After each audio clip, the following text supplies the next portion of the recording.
దేవునికి మహిమ కలుగునుగాక. నిజం ఎప్పుడు ఒంటరిగానే ప్రయాణం చేస్తుంది. ఎందుకంటే దానికి ధైర్యం ఎక్కువ. నిజాయితీగా ఉండేవారు ఎప్పుడూ పౌరుషంగానే ఉంటారు. ఎందుకంటే వాళ్ళకు నటించటం తెలియదు, ఆత్మగౌరవంతో జీవించటం తప్ప. వాళ్ళు ఎవరికీ నచ్చరు, నచ్చితే వదులుకోలేరు.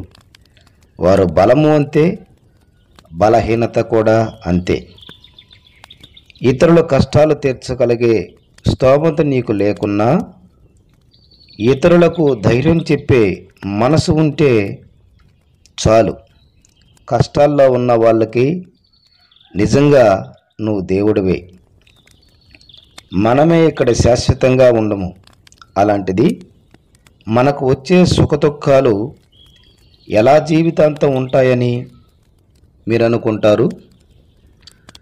ఒత్తిడి లేని ఉద్యోగము లేదు, నష్టము లేని వ్యాపారము లేదు, కష్టము లేని వ్యవసాయము లేదు, బాధలు లేని సంసారము లేదు, సమస్యలు లేని మనిషి లేడు.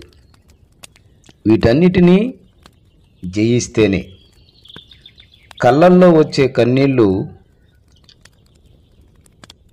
కడుపులో పుట్టే ఆకలి మనిషికి మరణానికి పైకి ఎదగటానికి చాలా ముఖ్యమైనవి. జననానికి మరణానికి ఒక సమయం ఉంటుంది.